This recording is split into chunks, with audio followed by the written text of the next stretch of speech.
नेपालको संविधान 2072ले निर्धारण गरेको प्रादेशिक संरचना अनुसार प्रदेश नम्बर 2 अन्तर्गत धनुषा जिल्लाको 18वटा स्थानीय तह मध्येको एक हो छिरेश्वरनाथ नगरपालिका। साविक गाविसहरू रमदैया भवाडी, सखुवा महेन्द्रनगर, हरिहरपुर, दिगम्बरपुर, गोपालपुर गाविसलाई गाभेर कायम गरिएको हो छिरेश्वरनाथ नगरपालिका। यी गाविसहरूलाई गाभेर विक्रम सम्वत 2071 साल वैशाख 21 गते तत्कालीन संघीय मामिला तथा स्थानीय विकास मन्त्रालयले छिरेश्वरनाथ नगरपालिकाको नाम घोषणा गरेको हो। विक्रम सम्वत 2068 सालको जनगणना अनुसार यो नगरपालिकाको जनसङ्ख्या 41,793 रहेको छ, जसमध्ये महिलाको संख्या 20,652 र पुरुषको संख्या 21,141 रहेको छ।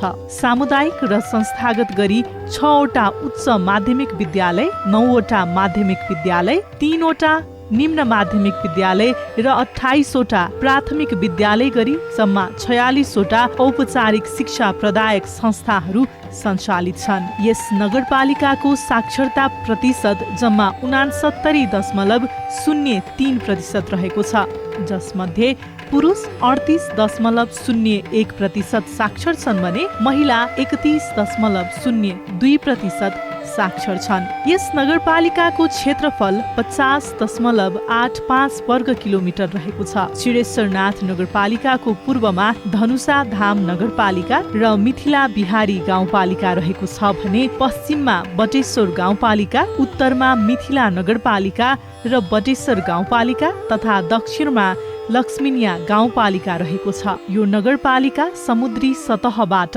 91 मिटरदेखि 160 मिटरसम्मको उचाइमा अवस्थित छ। यस नगरपालिकाको नामाकरण साविक सखुवा महेन्द्रनगर गाविसमा रहेको प्रसिद्ध छिरेश्वरनाथ महादेव मन्दिरको नामबाट कायम गरिएको हो। धनुषा जिल्लाका विभिन्न गाउँ र आसपासका जिल्लामा प्रख्यात यस मन्दिरमा मुख्यतया साउन महिनाको हरेक सोमबार र मिथिला मध्यमा परिक्रमाका सहभागीहरू यस ठाउँमा आइपुग्ने दिन भक्तजनहरूको भिड लाग्ने गर्दछ। छिरेश्वरनाथ महादेव मन्दिरपछि अर्को प्रमुख धार्मिक स्थलको रूपमा यस नगरपालिकाको वडा नम्बर 2 मा अवस्थित राजदेवी मन्दिर रहेको छ। जनकपुर ढल्केवर सडक खण्डमा पर्ने यस मन्दिरमा दिनहुँ श्रद्धालुहरूको ओइरो लागिरहेको हुन्छ। राजमार्गमा हिँड्ने सवारी साधन मध्ये दैनिक कम्तीमा 500 सवारी साधनले रोकेर यस मन्दिरमा पूजा पाठ गर्दै आएका छन्। नयाँ सवारी साधन खरिद गर्दादेखि पारिवारिक सुख शान्ति र पुत्र प्राप्तिका लागि पनि यस मन्दिरमा श्रद्धालुहरूले भाकल अनुसारको पूजा पाठ तथा बलि प्रदान गर्ने प्रचलन रहेको छ। यस मन्दिरमा पुगेर पवित्र मनले मनोकांक्षा जाहेर गर्दा हरेक व्यक्तिको मनोकामना पूरा हुने जनविश्वास रहेको छ। धार्मिक स्थलकै चर्चा गरिरहँदा छिरेश्वरनाथ नगरपालिकामा पर्ने दुधमती खोलाको उद्गम स्थल जो दुधमती पोखरी भनेर पनि चिनिन्छ, यो महत्त्वपूर्ण धरोहर हो। संरक्षणको अभावमा वर्षौंदेखि जीर्ण रहेको यस ठाउँलाई छिरेश्वरनाथ नगरपालिका कायम भएपछि वृक्षारोपण, पोखरीको जीर्णोद्धार र घाट निर्माण गरी सौन्दर्यीकरण गरिएको छ। यद्यपि यो थलोलाई थप सौन्दर्यीकरण गरी पर्यटकलाई आकर्षण गर्ने साइट निर्माण गर्न सकिन्छ। हरेक पूर्णिमाका दिन यहाँ आएर नुहाउने श्रद्धालु भक्तजनको भिड लागिरहेको हुन्छ भने नगरको जुनसुकै भागमा धार्मिक अनुष्ठान तथा शुभ कार्यका लागि थालनी गर्दा यसै पोखरीबाट कलश भर्ने गरिन्छ। 3 वर्षे कान्छो नगरपालिकाको रूपमा रहेको छिरेश्वरनाथ नगरपालिकामा अहिले धमाधम शहरोन्मुख पूर्वाधार निर्माण गर्न थालिएको छ। यस आर्थिक वर्षमा कोरोनाको महामारीले गर्दा लकडाउन भए पनि जनप्रतिनिधिहरू सुरक्षित भई पूर्वाधार निर्माणका साथसाथै कृषि, स्वास्थ्य, शिक्षा तथा खानेपानी तर्फको कार्यमा धमाधम जुटिरहेका छन्। बर्थिङ सेन्टर निर्माण द्वारा ठाम से जे बच्चा सब के प्रसूति गिरी हुए में भवन निर्माण होते है और एठाम से जनकपुर या अन्य जगह जाए में महिला सब कनी अप्ठ्यारो भ रहल है। तो दूरियों के अनुपात में एठाम एक बर्थिंग सेंटर निर्माण हम सब कर जा रहल छी ओके लेल निर्माण कार्य शुरू छै एहिठाम और सिंचाई के लेल पर्याप्त मतलब ये हमारा सबके 10 नंबर वार्ड कृषि क्षेत्र पड़ला कारण प्रत्येक किसान के सैलो ट्यूबवेल खेत में दरान ये आर्थिक वर्ष में भेले अगाड़ी आर्थिक वर्ष में भी कह के धान और गेहूं के लेल सिंचाई के व्यवस्था मतलब भेले ओहि नाती विद्युतीकरण भेले और विद्यालय में विद्यालय कंपाउंड के काज सब निर्माण सेहो भेले सड़क निर्माण काज सेहो आर्थिक वर्ष में हम सब संपन्न के लिए आवत जावत में कठिनाई छले माटी ग्रेवल के काज सेहो भेले पीसीसी ढलान हमारा सबके 10 नंबर वार्ड के ठाम हारसर टोल में सेहो सड़क में पीसीसी ढलान निर्माण कार्य सुसंपन्न भेले एहि नाते और अभी यहाँ की कोरोना के हम सब राहत वितरण सेहो वार्ड में ठाम के लिए हम सब और अभी शिक्षा में खास करके अब कनी कठियार हो पढ़ाई लिखाई में अब सोच विचार हम सब कर रहा छी केना बच्चा सबके सुलभ तरीका से पढ़ाई लिखाई होते एहि नाते सामुदायिक भवन सब भी निर्माण भेले यह काज सब एठाम हमारा सबके 10 नंबर वार्ड में भेल छै। कृषि उन्मुख समेत रहेको यस नगरमा किसानहरूलाई विशेष प्राथमिकतामा राखिएको छ। किसानलाई बिउ बिजन मल खाद लगायत कृषि उत्पादनका लागि चाहिने विभिन्न उपकरण समेत अनुदानमा दिइँदै आएको छ। वास्तवमा हाम्रो वडामा वास्तवमा भन्नुहुन्छ भनेदेखि यो कृषि तरकारी पोकेट एरिया हो यो वडामा वास्तवमा भन्नुभयो भनेदेखि हाम्रो सिंचाईको लागि इनार बोर्डिङको आवश्यकता छ यहाँ त्यो म पूरा गर्छु समूह मार्फत जुन एकताले हामीहरू एक चरणको यो लकडाउनको अवस्थामा यो विश्वव्यापी रूपमा फैलिएको यो कोभिड-19 कोरोना भाइरसका कारण यस्तो जोखिम अवस्थामा पनि हामीले एक चरणमा धानको बिउ बिजन हामीहरूले वितरण गर्यौं। त्यसपछि हामीहरूले फेरि सूचना निकालेका छौं यो बीचमा यो कृषकहरूलाई कृषि मोटर पम्पी सेट हामी दिन्छौं। स्थानीय तहमा स्थानीय जनप्रतिनिधि आउनु अघि हिड्न नसकिने भएको नगरका विभिन्न बाटोहरूमा हाल पीसीसी ढलान तथा पानी र फोहोर मैलाको निश्चित निकासका लागि पक्की नालाहरूको निर्माण कार्यमा पनि त्यति नै चासो दिइएको छ। जनप्रतिनिधि विहीन अवस्थामा लथालिङ्ग रहेको नगरका कामहरू जनप्रतिनिधि आएपछि नगरवासीहरूले अभिभावकत्व महसुस गरिरहेका छन्। जनप्रतिनिधि आएपछि यस नगरमा किसानका लागि सिंचाई, कृषि सडक, बिजुली, युवाहरूका लागि खेलकुदको व्यवस्थापन, खानेपानी, भौतिक पूर्वाधारतर्फ स्वर्गद्वार, मठ मन्दिर जस्ता कार्यहरू भएको देखिन्छ। अब निश्चित रूपमा हाम्रो आर्थिक मसान्तको अन्तिम महिनामा हामी पुगेको छु। यो असार मसान्त भनेको आवको यो 76-77 आवको अन्तिम महिना अनि हामीले लकडाउन सुरु हुनुभन्दा पहिला विकासका गति लिएका थियौँ। त्यसपछि लगभग 1.5 महिना हामीले पूर्ण रूपमा छोडिदियौँ, शिथिल गरिदियौँ। विकासको निर्माण काममा हामीले अवरोध पनि भयो। तपाईको लकडाउनको कारणले गर्दा मजदुरहरूलाई पनि हामीले सोच्यौँ कि वास्तविकमा यो कोरोनाको ले गर्दा हामी वास्तवमा विकासको निर्माण त्यो समयमा गराउँछु भने बाइदियो केही भयो भने धेरै नराम्रो असर हुन्छ र हामी एउटा जनप्रतिनिधि जस्तो मान्छेले त्यो समयमा जब सरकारले लकडाउनको घोषणा गर्यो त्यो लकडाउन उल्लङ्घन गरेर हामी काम गराउनु पनि औचित्य हुँदैन थियो। त्यसैले वैशाखसम्म जेठ 15 सम्म हामीले पूर्ण रूपमा विकासको काममा छोडिसकेको थियो। तर अब आर्थिक मसान्त समाप्त हुनै लागेको छ। जेठ 15 गतेदेखि हामीले सामाजिक दूरी कायम गरेर तपाईको मास्क लगाएर हामीले बाँकी रहेका कामहरूलाई निरन्तर दिएका छौं र अब अन्तिम चरणमा हाम्रो विकासको काम छ। 2-4 दिन भित्रै हाम्रो हुनुपर्ने विकासको जति हाम्रो योजनाहरू थियो त्यो समाप्तको अवस्थामा छ। पूर्व पश्चिम राजमार्गलाई प्राचीन मिथिलाको राजधानी जनकपुरसँग जोडिएको मुख्य सडकमा पर्ने यस नगरपालिकाको प्रमुख आकर्षण भनेको सडक नै हो। जनकपुर र राजमार्ग क्षेत्रको तुलना यस फराकिलो र हराभरा बनाइएको नगरपालिकाको सडकले नगरको गरिमा बढाएको छ। गाउँले परिवेशबाट नगरपालिकाको अवधारणामा सहरको विकास गर्न स्वाभाविक चुनौती पनि छ, तर प्रचुर सम्भावना भएको ठाउँ हो यो। नगरको दुवै छेउ भएर नदी बगिरहेको छ। पूर्वमा जलाद र पश्चिममा औरही नदी पर्दछ।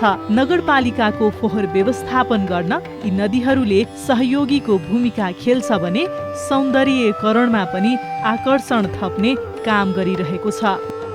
श्रीरेश्वरनाथ नगरपालिकाका प्रमुख प्रशासकीय अधिकृत उमेशलाल कर्ण लकडाउनले मुलुक नै अस्तव्यस्त भए पनि कोरोना भाइरसको महामारीबाट नगरपालिकालाई सुरक्षित राख्न विभिन्न जनचेतनामूलक सूचनाहरू प्रचार प्रसार, नगरपालिका भित्रका दैनिक ज्यालादारीमा काम गर्ने व्यक्तिहरूको पहिचान गरी वडा स्तरमा पहिलो र दोस्रो गरी 2 चरणमा राहत वितरणको प्रबन्ध मिलाएको बताउनुहुन्छ।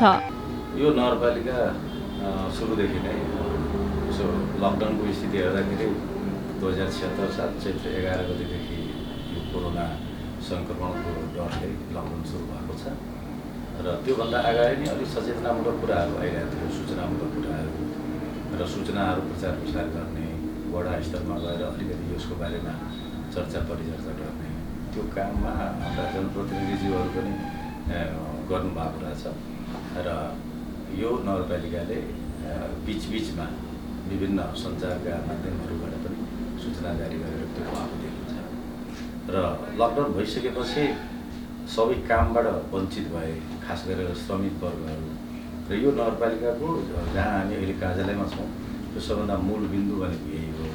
बजार क्षेत्र पनि पर्छ, साप्ताहिक हाट बजार पनि लाग्दछ र त्यतिखेर जिल्ला प्रशासन कार्यालयमा जिल्ला विपद समितिले गरेको पहिलो निर्णय म याद गर्छु। त्यतिखेर कुरो के भएको थियो कि यदि त्यस्तो छ भने दैनिक ज्यालादारी गरेर खाने व्यक्तिहरूको लागि राहतको प्रबन्ध गर्नुपर्ने। पूर्वाधार विकासका योजनालाई अन्तिम प्राथमिकतामा राख्दै सङ्घीय सरकारले दिए झै शिक्षाको प्राथमिकता जस्तै आगामी आर्थिक वर्ष 2077-78मा यस नगरपालिकाले पनि पहिलो प्राथमिकता राख्ने प्रमुख प्रशासकीय अधिकृत कर्णको भनाइ छ। सर्वप्रथम मेरो प्रयास थियो कि शिक्षामा आएका सशक्त अनुदानका जति पनि शीर्षगत पैसा बजेट छ त्यो विद्यालयको खातामा पठाउने र विद्यालयको खातामा पठाइसकेपछि जहाँबाट हामी त्यसलाई सुरुवात गर्न खोज्यौँ अहिले तपाईँको के छ कि विद्यालय शिक्षाको गुणस्तर यदि वृद्धि गर्नु परेको छ, शिक्षालाई गुणात्मक वृद्धिमा ल्याउनु परेको छ भने सर्वप्रथम एउटा योजना बनाउनु पर्छ भन्छ। त्यो योजनाको अभ्यास पनि मैले गराएँ, प्रधानाध्यापकलाई बोलाएर अन्तर्राष्ट्रिय अन्तर्क्रिया गोष्ठी गरेँ, सपोर्टका कुराहरू गरेँ कि तपाईँहरू आफ्नो स्थानमा गएर विद्यालयमा गएर विद्यालय सुधार योजना तयार गर्नुहोस्। त्यसमा हामी सफल त भयौँ, तर मात्रै त्यो किताबको रूपमा मात्रै रहेर गयो र यस वर्ष यसो खोज्दाखेरि सबै विद्यालयले त्यो पुस्तिका हामीले बुझाएको पनि छैन, जबकि त्यो सबभन्दा महत्त्वपूर्ण दस्तावेज हो शिक्षाको विकास गर्नु छ भने। र त्यो दस्तावेज अब बल्ल अस्तिको बैठकबाट कड़ा निर्देशनका साथ जसरी भए पनि त्यो ल्याउनु भएन भने तपाईँहरूको विकास हुँदैन भन्ने कुरा गर्दा अब हामीलाई त्यो प्राप्त भइरहेको छ। मलाई लाग्छ मेरो फोकस भनेको 2-4वटा कुरामा छ अहिले कि विद्यालय शिक्षाको गुणस्तर यदि वृद्धि गर्नु परेको छ भने पाठ्यक्रम यो सङ्घीय सरकारले दिएको पाठ्यक्रमले मात्र हुँदैन, लोकल करिकुलम डिजाइन गर्नुपर्ने। म यसपालि यसलाई परिचालन गर्ने प्रयासमा छु यो शैक्षिक वर्षमा। तर यहाँ दुर्भाग्यवश कोभिड-19 को सङ्क्रमणले गर्दा धेरै कुराहरू समस्यात्मक रूपमा रहिरहेको छ। यसपालि त्यो परीक्षा परिचालनको प्रक्रिया पनि हामी सुधार गर्ने स्थितिमा थियौँ, खास गरेर कक्षा 8को लागि। तर यो कोभिडको सङ्क्रमणले गर्दा त्यो पनि हाम्रो तुरुन्तै त्यो वैकल्पिक उपायतिर पहिला जानु पर्यो।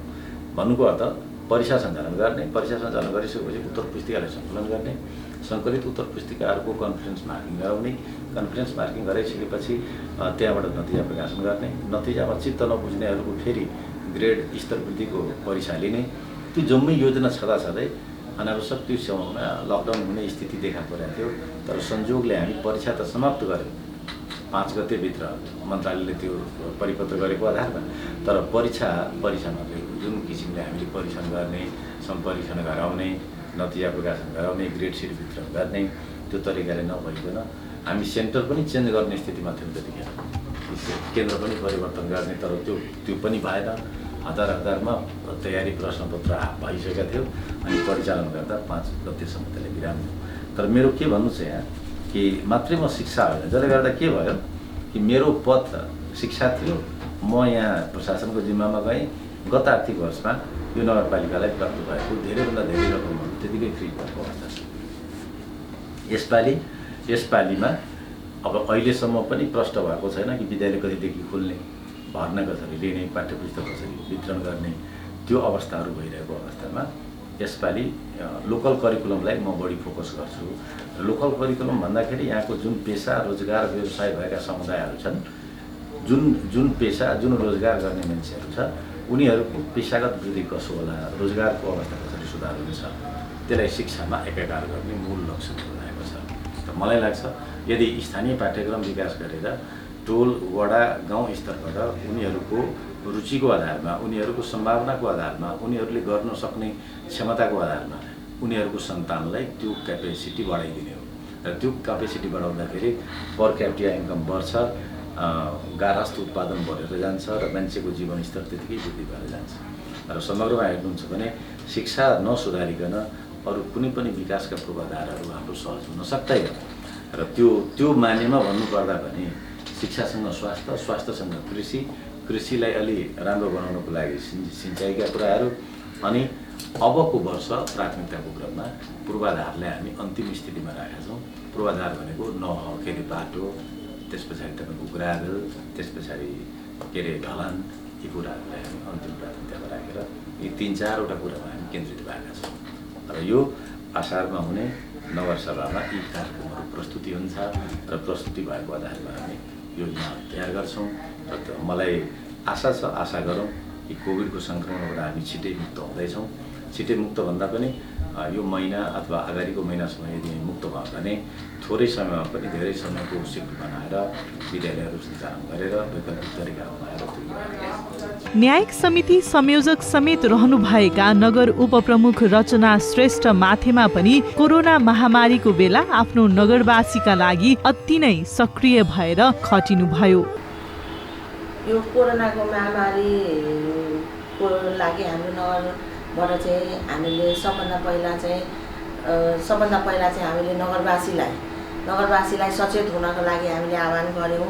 आफू पनि बचौँ र आफ्नो समाजलाई पनि बचाउँ भनेर हामीले त्यसको लागि नगरभरि नै हामीले सेनिटाइजरहरू टोलटोलहरूमा गएर नगरमा गएर हामीले छर्यौँ र घरघरि घरे साबुन भनेर हामीले त्यो पनि गरेर हामीले साबुनहरू पनि वितरण गऱ्यौँ र चेतना पनि हामीले जगायौँ कि आफू पनि बचौँ र आफ्नो समाजलाई पनि बचाउँ र घरमा हामी सेफ भएर बसौँ, सुरक्षित साथ बसौँ। बाहिरीहरूको सम्पर्कमा नगएर हामीले साबुनले हात धुनेदेखि लिएर एउटा ग्यादरिङ मतलब भिडभाड नगरिकन हामीहरू बसौँ भनेर हामीले त्यो चेतनाहरू पनि जनतामा हामीले त्यो चेतनाहरू पनि थियौँ। नगरको विकासको लागि चाहिँ हाम्रो योजनाहरूमा पनि थियो र 75-80% योजनाहरू पनि हाम्रो कार्यान्वयन भएकै हो। मेन कुरा चाहिँ सडक विकासहरू, सडकहरूको लागि ढलानहरू चाहिँ हाम्रो गाउँ टोलटोलहरूमा भएकै छ।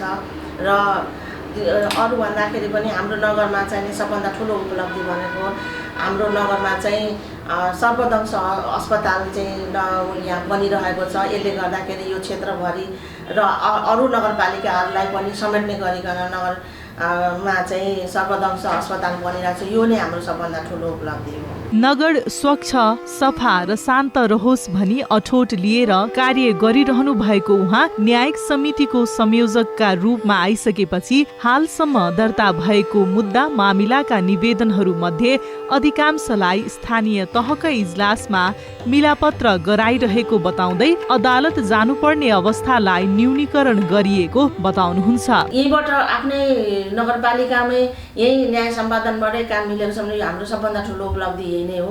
उनीहरूलाई यहाँदेखि अब अदालतहरूमा गयो भने अब हाम्रो गरिब जनताहरू हुनुहुन्छ होइन, अदालतमा गइसकेपछि खर्चहरूको पनि बढी हुने हुन्छ। अनि त्यसमा अब हाम्रो अहिले न्यायिक समितिमा अहिलेसम्म हामीले चाहे न्याय मुद्दा दर्ता गर्दा होस्, चाहे न्याय सम्पादनको कुरामा होस्, हाम्रोमा अहिले सबै चिज निःशुल्क छ।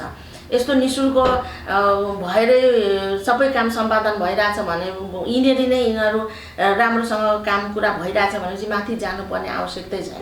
कोरोना भाइरस अर्थात् कोभिड-19ले विश्व नै अस्तव्यस्त बनेको समयमा नगरमा दैनिक ज्यालादारी गरेर जीविकोपार्जन गर्ने घर परिवारलाई पहिचान गरी राहत वितरण, समयमै सुविधा सम्पन्न क्वारेन्टाइनसँगै आफ्ना नगरवासीलाई सुरक्षित राख्न नगर स्यानिटाइज लगायत जनप्रतिनिधिको अथक प्रयासपछि कोभिड-19 को महामारीको नियन्त्रण यस नगरपालिकामा 100% भएको देखिन्छ।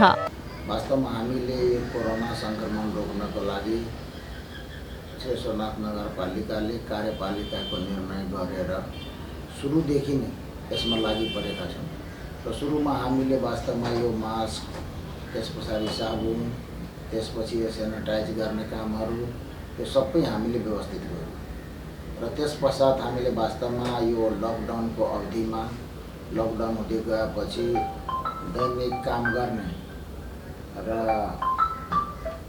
त्यस पश्चात जुन गरिब मजदुरहरू छ तिनीहरूलाई राहतको लागि महसुस भयो र हामी कहाँ निवेदन आइसके पश्चात हामीले राहतको 2 फेजमा, प्रथम फेजमा हामीले 1852 घरधुरीलाई वितरण गर्यौँ र त्यस पछाडि हामीले नियरली 5000 घरधुरीलाई वडाकै मार्फतबाट नाम सङ्कलन गरेर वडा मार्फत हामीले राहत वितरण गरेका छौँ। सबै नगरपालिकाहरूमा पनि वास्तवमा यो कोरोनाको प्रकोप छ र यो भाइरस पोजिटिभ केस आएको छ र हाम्रो यो नगरपालिका हामीले यति व्यवस्थित गर्दाखेरि वास्तवमा हामीले अस्ति वडा नम्बर 9 मा एउटा पोजिटिभ केस भेटेको थियो हाम्रो क्वारेन्टाइनमै। त्यो पनि हाम्रो एउटा पण्डित छ, त्यो निको भएर पनि आइसक्यो र एउटा अझ हामीले वडा नम्बर 9 कै एकजना चौधरी भाइ छ, त्यो भेटेको छ पोजिटिभ, त्यसलाई हामीले आइसोलेसनमा राखिसकेका छौँ र म विश्वास छु कि त्यो पनि मान्छे हाम्रो निको भएर आउँछ र हालसम्म हामीले जतिलाई PCR टेस्ट, RDT टेस्टबाट गरेका छौँ, एकजना पनि पोजिटिभ भएको छैन हाम्रो नगरपालिकामा। वास्तवमा हामीले यसरी हेर्दाखेरि हामी सौभाग्यशाली नै छौँ कि हाम्रो ठाउँमा वास्तवमा कोरोनाको खासै केही प्रभाव छैन र यसलाई हामीले व्यवस्थित गरेर यसलाई हामीले क्वारेन्टाइन पनि सञ्चालन गरेको हुँदा यो प्रकोप हामी कहाँ त्यति फैलिन सकेको छैन र हालसम्म कुनै केस भेटेको छैन। कोरोना भाइरस नियन्त्रणका लागि सरकारद्वारा जारी गरिएको लकडाउनबाट प्रत्यक्ष मर्कामा परेका कृषि उन्मुख यस नगरपालिकाका किसानहरूका लागि कृषितर्फ विभिन्न योजनाहरू ल्याएर सहुलियत दिने कार्य गरिने लक्ष्य लिएको छ। लकडाउनले गरेर सोशल डिस्टेन्स गर्नुपर्ने भएको हुनाले र लकडाउन पुरै डुबेन बन्द भएको हुँदा हाम्रो वास्तवमा अप्ठ्यारोकै अवस्था थियो।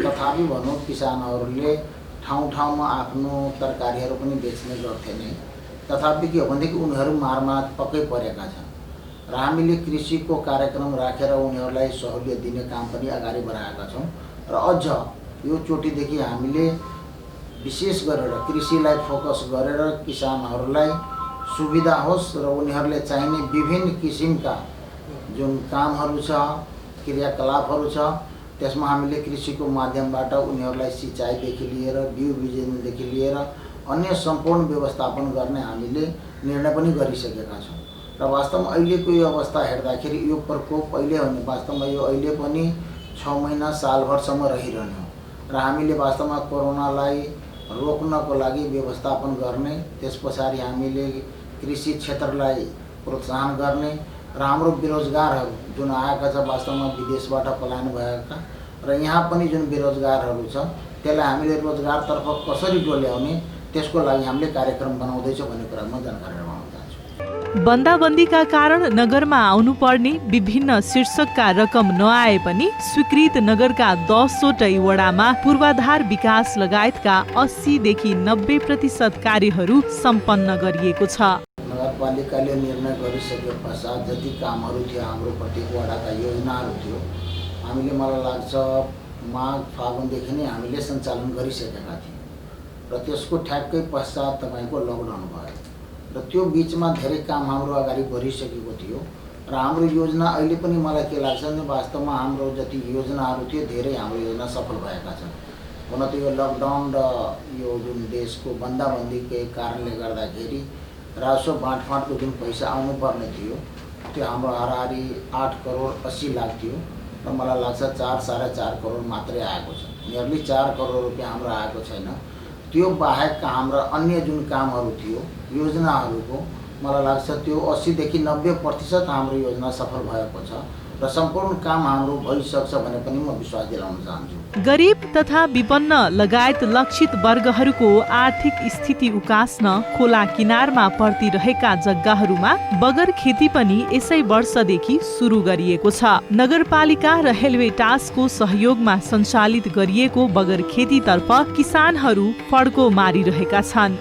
दुईतर्फ खोला छ र खोलाले जग्गा कटान गरेर कामै नलाग्ने जग्गाहरूलाई हामीले केही सुरक्षित गरेर त्यहाँ हामीले बगर खेती पनि गराएको छौँ। यो साल पनि हाम्रो हेलवेटासको सहयोगमा र नगरपालिकाको सहयोगमा त्यो कार्यक्रम सञ्चालनमा छ। नगरपालिकाबाट हामीले 10 लाख र हेलवेटासले 5 लाख दिएर त्यो बगर खेतीतर्फ हामी उन्मुख भएका छौँ र त्यहाँ कार्यक्रम सञ्चालन भइरहेको छ र तिनीहरूलाई किसानमा हाम्रो त्यहाँ अहिले 3वटा समूहलाई हामीले त्यसलाई बोर्डिङ र त्यसबाट पम्प सेट त्यो 3टै समूहलाई दिने भने पनि कार्यक्रम हाम्रो अगाडि बढिसकेको छ र वास्तवमा यो बगर खेतीबाट धेरै किसानहरू लाभान्वित भएका छन्। यो बगर खेतीहरूमा वास्तवमा यो तरकारीदेखि हाम्रो खरबुजादेखि परवलदेखि यिनीहरू यस्तो किसिमको उब्जनी हुने धेरै मात्रामा भएको हुँदा यसमा हाम्रा केही बगर खेती गर्ने किसानहरू सफलै भएका छन्। तर यो लकडाउनले गर्दाखेरि वास्तवमा बजार नपाएर उनीहरू पनि मार्कामा परेका छन् र यस्ता हामी जग्गा जमिन खोजेर आउने दिनहरूमा पनि बगर खेतीलाई हामीले प्रोत्साहन गर्छौँ भन्ने पनि कुरा म जानकारी गराउन चाहन्छु। तराई सर्पको टोकाइबाट बढी जोखिम रहेको क्षेत्र भएकाले यसलाई मध्यनजर गरी प्रदेशमै नरहेको सबैभन्दा सुविधा सम्पन्न सर्पदंश उपचार केन्द्रको स्थापना समेत गरिएको छ। छिरेश्वरनाथ नगरपालिका र UNDP को वित्तीय साझेदारीमा उक्त सर्पदंश उपचार केन्द्र करिब 1.25 करोडको लागतमा नगरपालिकाको वडा नम्बर 5 मा निर्माण गरिएको छ। UNDP को सहयोगमा र नपर्ने नगरपालिकाको सहयोगमा दुईटै मिलेर नियरली 2 करोडको हाराहारीमा भवनको लाग्ने खर्च सबै UNDP ले नियरली 1 करोड 20 लाख दिएको छ भनेदेखि अन्य सम्पूर्ण व्यवस्थापन हामीले 1 करोडको हाराहारीमा गर्नुपर्ने सम्झौता भयो र त्यही अनुसार भवन पनि कम्प्लिट बनिसकेको छ र नगरपालिकाले पनि गर्नुपर्ने अधिकांश कामहरू सबै पूरा गरिसकेका छन् र मलाई जहाँसम्म लाग्छ वास्तवमा यो काम हामीले यही असार मसान्तभित्र त्यसलाई सञ्चालनमा ल्याउँछौँ। नगरपालिका कायम भएदेखि साबिकको सखुवा महेन्द्रनगर गाविसको साँघुरो भवनमा सञ्चालित नगरपालिकाको कार्यालय यसै वर्ष नगरपालिकाको केन्द्र छिरेश्वरनाथ नगरपालिकाको वडा नम्बर 5 मा 9 कट्ठा जग्गामा सुविधा सम्पन्न भवन पनि निर्माण गरिएको छ। पूर्वी नेपाललाई राजधानीसँग जोड्ने पूर्व पश्चिम राजमार्ग र ऐतिहासिक धार्मिक नगरको रूपमा रहेको जनकपुर सहरको बीचमा पर्ने छिरेश्वरनाथ नगरपालिका प्रमुख 2 कारणले बसाइसरी आउनेहरूको आकर्षणको केन्द्र बनिरहेको छ। ढल्केवरमा पानी अभाव र जनकपुरमा अव्यवस्थित सहरको वैकल्पिक वासस्थानको रूपमा छिरेश्वरनाथ नगरपालिका भरपर्दो सहरको रूपमा विकसित भइरहेको छ।